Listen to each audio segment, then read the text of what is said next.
Pemirsa, pada masa pandemi COVID-19, angka perceraian di Kota Semarang mengalami kenaikan. Pada fase Maret hingga Mei, tercatat 533 kasus perceraian diajukan ke Pengadilan Agama Kota Semarang.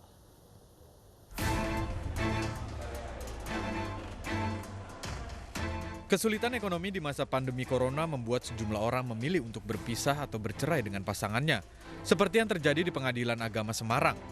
Mulai dari bulan Januari hingga bulan Juni 2020 ini, jumlah pemohon cerai mencapai 1.586 pemohon.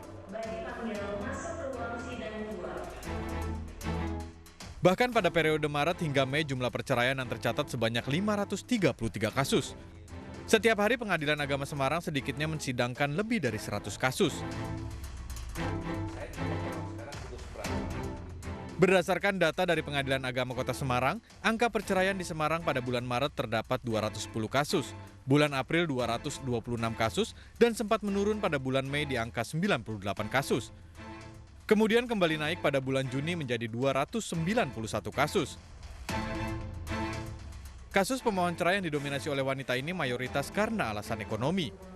Tidak pernah dikasih nafkah, dia punya utang di bank, terus dia nggak mau bayar. Kendaraan ada satu di rumah saya, tapi atas nama saya. Kami juga untuk bayar utang bank BRI. Dia sudah tidak ngakui anak juga, padahal dia punya anak. Meski angka perceraian tergolong tinggi, pihak Pengadilan Agama telah memberikan jalan mediasi. Namun hal tersebut tidak banyak membuahkan hasil. Dari Semarang, Jawa Tengah, Wisnu Wardana, iNews melaporkan. Ya, lalu mengapa jalan mediasi pasangan suami istri kandas hingga berujung perceraian? Kami akan kupas bersama Wakil Ketua Pengadilan Agama Semarang, Jawa Tengah, Muhammad Camuda, dan juga ada psikolog keluarga dari Universitas Indonesia, ada Mbak Rati Ibrahim. Saya ke Pak Camuda dulu. Pak Camuda, selamat sore. Benar mayoritas gugatan cerai ini karena masalah ekonomi di sana, Pak Camuda? Selamat sore Mas Wandi, memang benar sekali. Jadi memang perceraian di Pengadilan Agama Semarang ini didominasi oleh pihak istri sebenarnya. Baik, apa alasannya Pak dari para istri tersebut? Alasan bervariasi Mbak April ya. Yang lebih dominan alasan itu karena faktor ekonomi sebenarnya. Jadi suami tidak memberikan nafkah sehingga istrinya itu mengajukan gugatan perceraian ke pengadilan.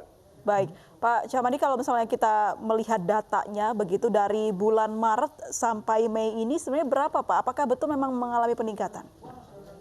Kalau secara keseluruhan dari Januari, Mbak April ya, itu sebenarnya itu stagnan ya. Rata-rata kita terima itu dari 300 sampai dengan 400 setiap bulannya.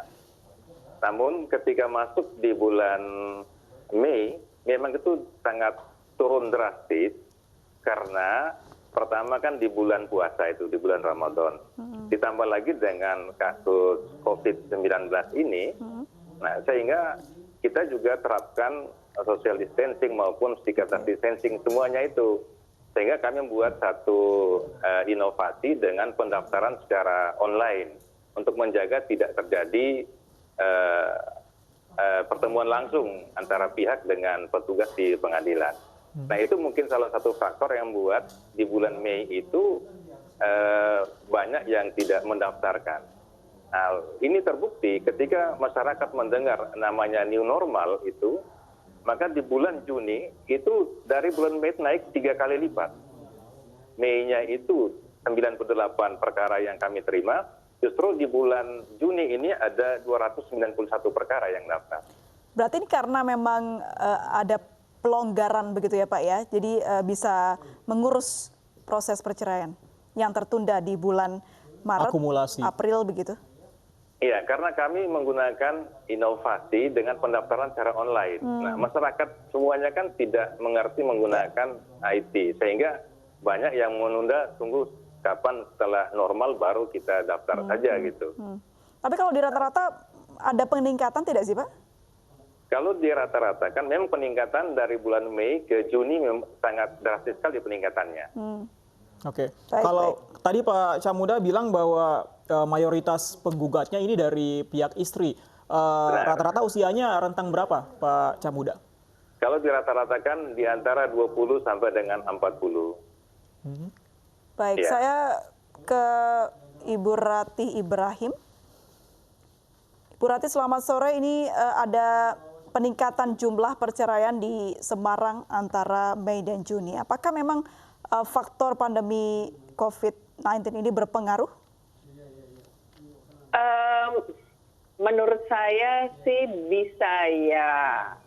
Pertanyaannya adalah apakah gara-gara COVID atau impact yang menjadi impact ikutan komorbid dari COVID-nya.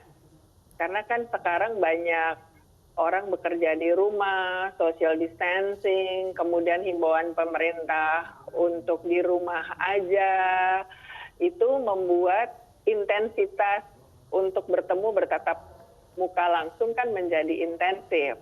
Nah, belum lagi yang bekerja di rumah, kemudian sekolah dari rumah, ini kan juga membuat,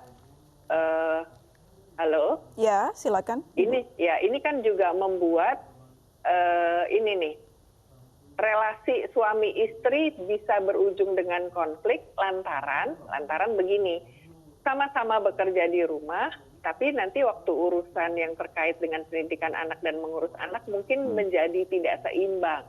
Lalu kalau yang sebelumnya ada potensi konflik, tapi karena tidak bertatap muka langsung, jadi ada jeda, ketemunya waktunya lebih sedikit, sekarang bertemunya lebih intens. Belum lagi faktor-faktor yang terkait dengan masalah kesehatan psikologis, lantaran nggak bisa kemana-mana. Nah, model interaksi yang menjadi sangat intens tersebut juga berpotensi juga memicu konflik yang besar.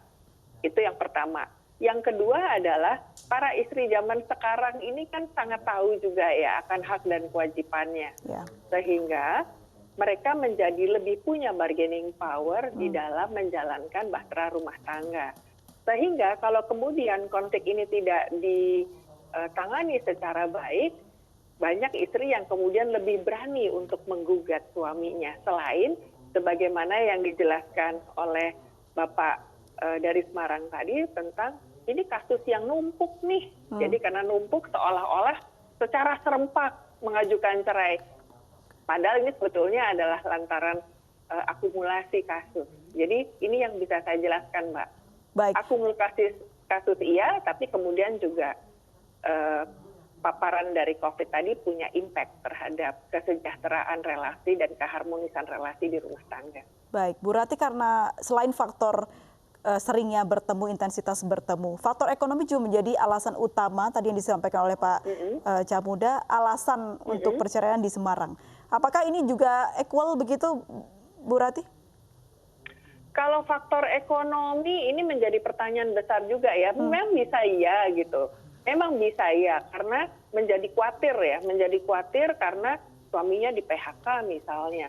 Atau kemudian karena penghasilannya berkurang, bisa ya. Tapi apa karena faktor ekonomi? Kemungkinan faktor ekonomi tersebut memicu konflik. Karena memicu konfliknya tidak dijembatani dan tidak dikelola secara baik, menjadi lebih tajam. Karena lebih tajam, ujungnya menjadi gugatan perceraian. Jadi bukan karena suaminya bangkrut atau istrinya bangkrut lalu bercerai, tapi adalah ini lebih dikarenakan ekses akibat faktor ekonomi tadi. Begitu, Mbak. Oke, ini agak-agak complicated ya, Bu Ratih. Tapi kalau faktor ekonomi, benar-benar masalah ekonomi ini seberapa besar sebagai impact dari pandemi ini ke perceraian, Bu Ratih? Susah ngomong ya, karena kan saya nggak punya data langsung bahwa ada survei bahwa karena ekonomi kemudian langsung merujuk kepada perceraian. Karena perceraian kan bukan semata-mata karena ekonomi aja. Ini yang tadi saya telah menganalisis dari kondisinya demikian. Karena begini, kalau tidak ada faktor lain, ya, tidak ada faktor lain, hanya semata-mata faktor ekonomi, tapi ternyata sebetulnya pasangan itu adalah pasangan yang memang berkomitmen sungguh terhadap Harmonis perkawinan. begitu ya, Bu ya? Iya, persepsinya terhadap perkawinan sebagai sebuah lembaga keluarga yang sangat sakral itu tinggi, justru karena masalah ekonomi mereka justru semakin reket nih. Kenapa? Karena di situ cinta dibuktikan. Dan kemudian justru saling mendukung supaya bersama-sama nih bisa survive apapun yang terjadi. Berarti tergantung fondasi masing-masing pasangan, Bu Rati ya? Betul. Kalau fondasinya harmonis, meskipun ada faktor ekonomi yang menyerang. Masalah apapun mereka justru akan semakin solid dan semakin kompak. Baik.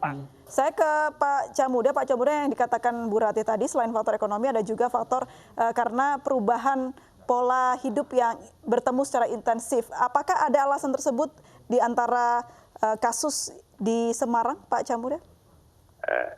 Jadi begini Mbak April, sebenarnya alasan perceraian itu adalah di salah satu yang diatur dalam undang-undang karena alasan pertengkaran yang terus-menerus. Nah, pertengkaran itu disebabkan karena salah satunya itu adalah karena itu ekonomi tadi.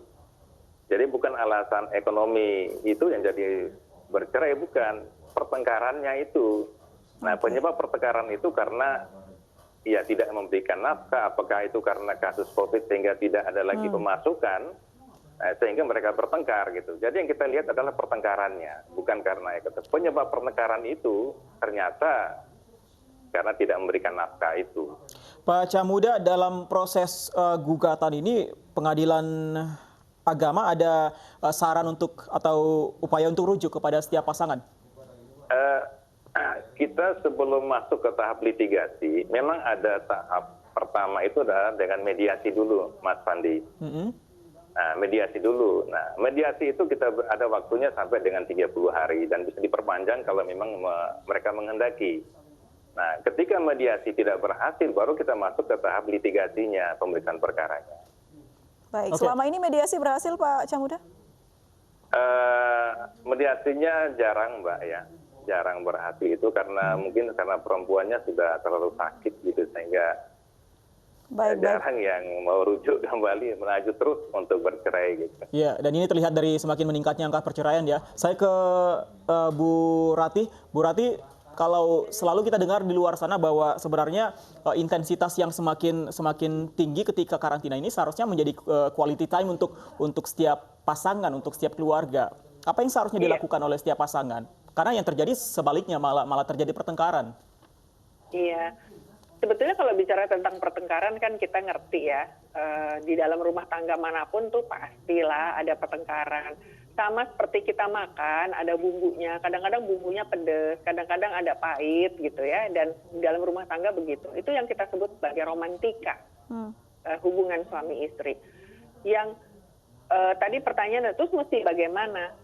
Saya percaya bahwa di dalam rumah tangga ada yang namanya kasih sayang, ada yang namanya kepercayaan, kesetiaan masuk di dalam kepercayaan tersebut, ya, trust, ya, kepercayaan, kemudian adanya harapan.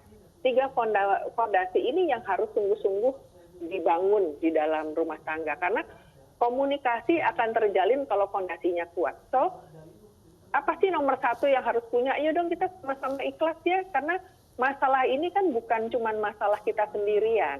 Justru kita ikhlas, pandangan kita terhadap perkawinan harus disucikan kembali, bahwa ini adalah komitmen, bukan hanya komitmen kita sama dia, kita juga berkomitmen kepada Allah loh. Kan dulu waktu menikah juga di depan saksi yang mewakili otoritas dari Allah, kita menikah di depan penghulu agama. Kemudian ikhlas juga bahwa kita punya anak-anak, kita punya keluarga. Ikhlas juga menerima pasangan kita apa adanya. Nah, keikhlasan ini akan membantu kita untuk bisa menegakkan 3 fondasi tadi. Kasih sayang, kepercayaan, dan harapan.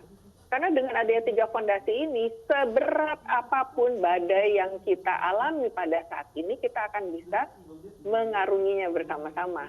Begitu.